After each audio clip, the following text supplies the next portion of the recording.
Assalamualaikum warahmatullahi wabarakatuh. Waalaikumsalam warahmatullahi wabarakatuh. Saya Hilman Irsadi. Saya di sini akan melakukan penyuluhan tentang SAP Pendidikan Kesehatan, yaitu akan membahas tentang brain exercise pada anak usia sekolah. Nah, apa itu brain exercise? Brain exercise adalah senam otak, yaitu serangkaian latihan berbasis gerakan tubuh sederhana.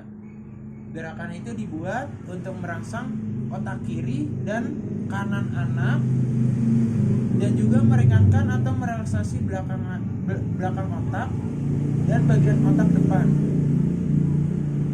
dan juga bisa merangsang sistem yang terkait dengan perasaan atau emosi, yaitu otak tengah. Brain exercise itu diperlukan Bapak Ibu sekalian karena bisa mengurangi stres di otak akibat belajar terlalu kelas. Karena kan sekarang sistem pendidikan kita terlalu belajar seperti anak pulang sore kan. Jadi brain exercise itu dibutuhkan. Berfungsinya bagian otak tertentu akibat melemahnya integrasi mekanisme otak dan perasaan kurang mampu dan percaya diri yang mengakibatkan semangat belajar turun. Nah, manfaat brain exercise ada beragam. Contohnya, pada anak-anak yang mengalami kesulitan dalam belajar, gangguan hiperaktif, kerusakan otak, dan depresi. Latihan yang diberikan pada otak akan membuat otak bekerja lebih aktif. Seseorang yang suka berpikir akan memiliki otak yang lebih sehat secara keseluruhan daripada seseorang yang tidak mau menggunakan otaknya secara maksimal. Jadi kita bisa membuat anak-anak kita semua, anak Bapak Ibu dan Bapak, menjadi lebih aktif dalam berpikir, lebih bisa mengungkapkan pendapatnya, lebih aktif.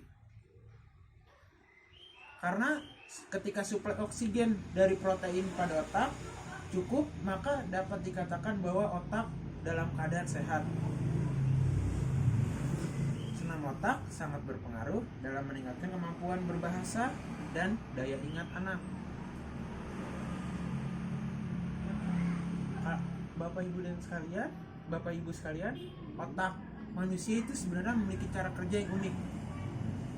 Otak berfungsi sebagai pusat kegiatan tubuh. Artinya otak akan mengaktifkan organ dan sistem tubuh melalui saraf sadar maupun saraf tidak sadar. Otak bagian kanan mengatur pergerakan tubuh, sedangkan otak bagian kiri berfungsi mengatur pergerakan tubuh bagian kanan. Dalam aplikasi senam otak digunakan istilah dimensi lateralis untuk batang otak dan otak depan, serta dimensi pemusatan untuk otak tengah dan otak besar. Maka dengan brain exercise, pikiran akan lebih jernih, hubungan antar manusia akan lebih rileks dan senang, lebih semangat berkonsentrasi, anak juga akan lebih kreatif dan lebih efisien, lebih sehat, dan anak lebih berprestasi belajar, kesempatannya akan lebih meningkat. Karena otak kita memiliki miliaran sel di dalam di dalam otak. Menurut penelitian, manusia normal hanya menggunakan 10% kapasitas otaknya. Dan sedangkan Albert Einstein dan penemu lainnya itu menggunakan kapasitasnya di atas 10%. Jadi mereka bisa menemukan sesuatu yang tidak pernah terpikirkan oleh orang lain. Bahkan anak ibu dan bapak sekalian bisa menggunakan kapasitas di atas 10%. Pasti bakal lebih bermanfaat kan? Keuntungan lainnya, nah dari brain exercise. 1. Memungkinkan belajar dan bekerja tanpa stres. 2. Brain exercise juga tidak memerlukan bahan atau tempat khusus, jadi gampang mempraktekannya. Lalu ada brain exercise dapat meningkatkan kepercayaan diri. Hasil akan segera dirasakan dalam hal kemandirian anak dalam belajar. Lalu yang terakhir, secara aktif meningkatkan potensi dan keterampilan yang dimiliki. Nah, pelaksanaan brain exercise itu sendiri, senam otak ini dapat dilakukan oleh siapa saja, kapan saja, dan di mana saja, fleksibel sekali kan.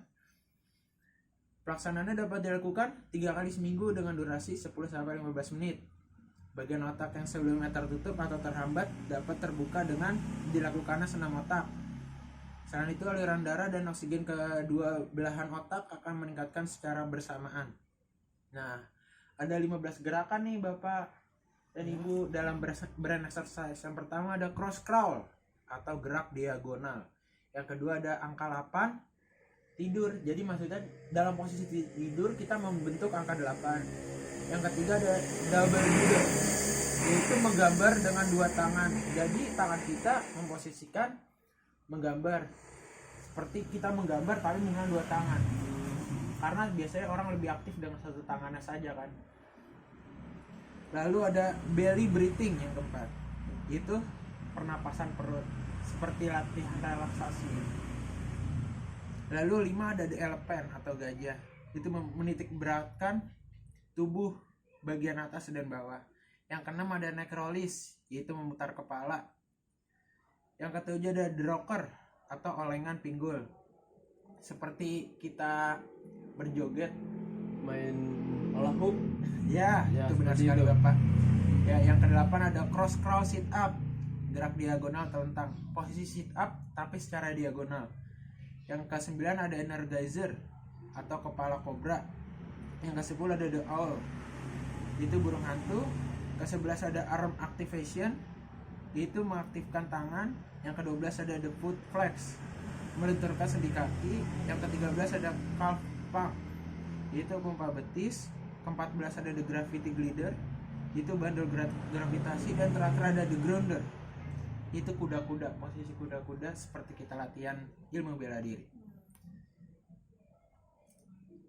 Sekian yang bisa saya presentasikan dalam penyuluhan hari ini. Apa Bapak Ibu sekalian ada yang ingin ditanyakan? Saya ingin bertanya, bagaimana kalau latihan ini lebih dari 3 kali seminggu? Apakah bisa? Oh, jadi maksud Bapak agar bisa mendapatkan hasil yang Yang lebih lebih cepat gitu ya, benar. lebih cepat dan lebih bagus. Apakah Pertanyaan tidak- yang bagus ya. Apakah Itu- tidak menyiksa anak? Iya. Seperti itu.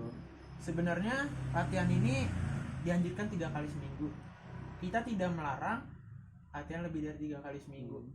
Tapi brain exercise ini dianjurkan pada anak usia sekolah. Jadi anak tuh usia sekolah itu lagi saat pertumbuhan otak. Jadi otak dalam masa pertumbuhan tuh ada butuh istirahat. Jadi selain kegiatan melakukan brain exercise, istirahat juga dibutuhkan seperti kita berolahraga.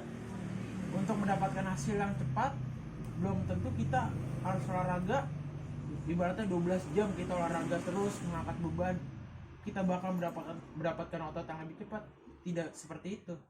Kita seperti kita latihan cukup sejam, istirahat sejam, dan makan yang teratur. Sama juga dengan brain exercise. Kita jadi kalau 3 kali seminggu kita mempunyai waktu istirahat yang cukup, kita bisa mendapatkan hasil yang maksimal. Dan pertumbuhan anak menurut saya 3 kali seminggu dengan waktu 10-15 menit itu bisa mendapatkan hasil yang lebih maksimal. Sudah cukup sepertinya ya. Iya. 3 kali seminggu aja. Berarti lebih baik 3 kali seminggu ya, jangan Iya. lebih gitu. Kasihan anaknya juga ya. Iya. Baik. Iya. Udah, itu aja. Oke. Tanya. Ibu dimengerti? Iya, Ada yang ditanyakan? enggak. Terima kasih sudah mendengarkan penyuluhan saya.